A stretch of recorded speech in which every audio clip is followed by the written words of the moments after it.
Hello everyone, how are you doing? Kun Firaan Mit Magarsaati. Yuunivarsiitii Finfinnee irraa bara kanaan eebbifame. Department of Software Engineering and Information Technology jedhaan eebbifame.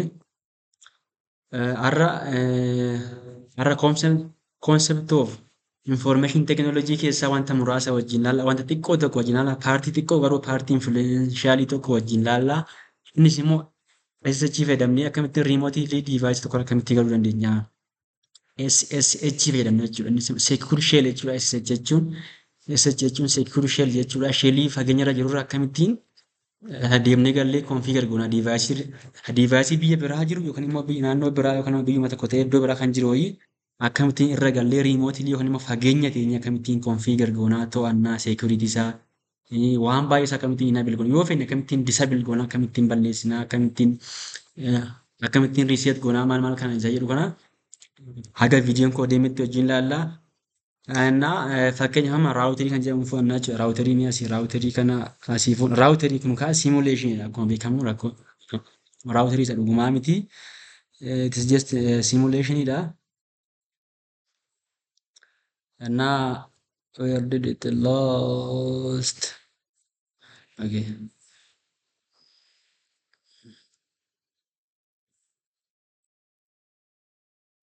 Kun raawutarii dha jennu kun raawutarii dha jennu. Raawutariin kun immoo switch hojii walitti qabsiifamee jira. Switch jechuun immoo switchiin kan gosa lamatu jira. Switch gosa lamatu jira. Tokkoffaa layer 2 fi layer 3 switchtu jira. Layer 3 switchiin kun baay'ee ciminaan xiqqoo layer 2 caalaa. Sababni isaa raawutingii garaagaraan hojjeta. Akkuma raawutariitti jechuu danda'a jechuudha layer 3 switchiin kun. Layer 2 kun immoo access switch jedhamuudhaan beekama. Access switch jedhamuudhaan beekama baay'inaan. Access switch dha. Switching ብቻ hojjeta jechuudha. Switching qofa hojjeta kan biraa hojjechuu hin danda'u. Kun amma layer 2 switch dha jechuudha. Layer 3 switch miti. Layer 3 switch jechuun isa kanadha. Inni kun layer 3 switch dha. Ammaaf kan fayyadamnu.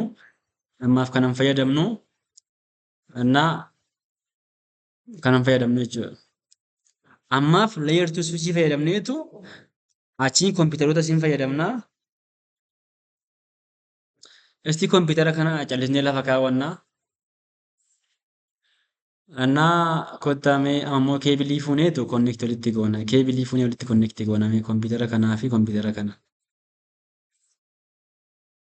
Akkatti connect walitti goona. Connect goona. Amma kamaal goona? As gubbaa galleetu as butachuu dandeenya kana akka isinitti mul'atuuf. Raawutarii gubbaa gallaa.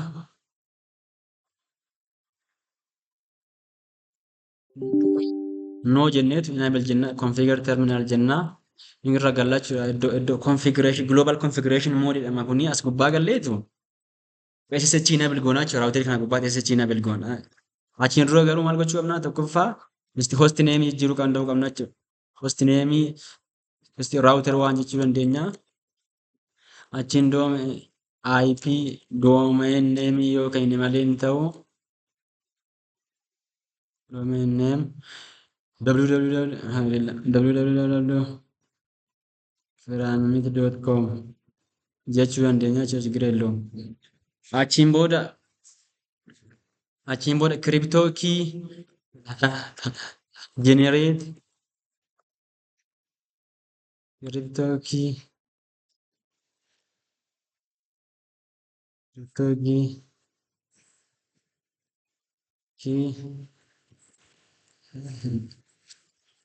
RSA generate indiyaaragillee naaragaalleen akka inni RSA generate godhuuf goona. Achiin booda replace ilaale ye jennaani. Achiin 2000 jennaan size of letterii keenya jechuudha. Amma kan uumamee jira. Achiin booda xumurree jechuudha. SSH enable goonee jirra. Achiin booda line VTY 0 to 15 jennaan 0 to 15 asii kaasee akka 15tti jennaa. Achiin booda transport input SSH haa ta'u mee. Achiin login local as keessaa baanee kana booda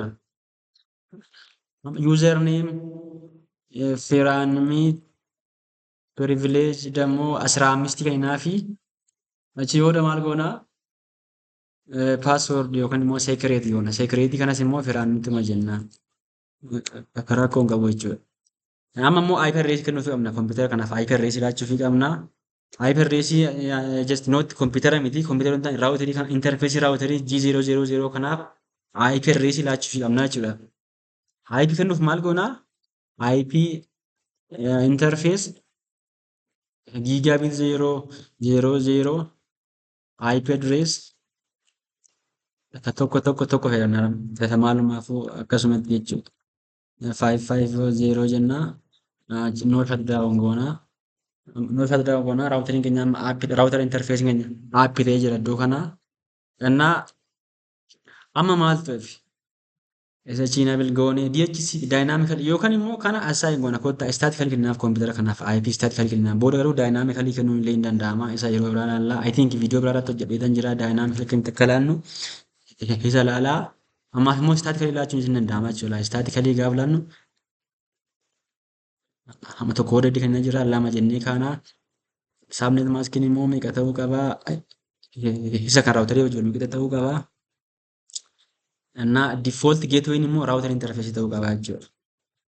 Akkas ta'uu qaba just DNS yoo dhisne rakkoon qabu እና stepping goone ilaallamee akka wal bira gahu reachability test raawutarii wajjin waan goona inni qabaa jechuudha rakkoon hin jiru. እና amma ka remotely galla jechuudha. Remotely galla raawutarii gubbaa remotely galla jechuudha. Asteenya raawutarii amma remotely raawutarii irra galla jechuudha. Akkamittiin galla isaa I think SSH L hyperracing kan raawutarii akka ture tokko isa firaan username irraa kanatti fakkaata firaan jennaa password nu gaafataa jira. Password isaas firaan ni ture jalqabumayyuu akkas goona galli raawutarii gubbaa galli raawutarii gubbaa galli. Remotely raawutarii kana gubbaa jirra jechuudha. Amma maqaa raawutarii kana jijjiirru configure terminal jennee maqaa raawutarii kanas jijjiirra. Esti jijjiirree maal jennu host name isa dura raawutarii waan isa ture jijjiirrama. Achiin booda immoo deemnee illee ilaalla achi gubbaatti jechuudha. Firaanimit no new name jenna esti. New name jennaan dhufnee as gubbaatti ilaallamee jijjiiramuu dhabuu isaa ilaalla. Sitti kunoo new name jedheera jechuudha akkatti jijjiiramuu danda'a jechuudha. Telnet illee gochuu dandeenya natti fakkaata. Telnet illee gochuu dandeenya. Telnet illee gochuu ni danda'ama. Asii exit jennee I think line VTY 0 to 15 jennee transport input akkasuma telnetis immoo telnetii gooneerra asii remotely galuu hin dandeenyu. Asii kana exit jennee telnet jennee IP qofa yoo barreessine maal jedhu akkas joona password nu gaafataa jechuudha. Firaanimiti telnet firaanimit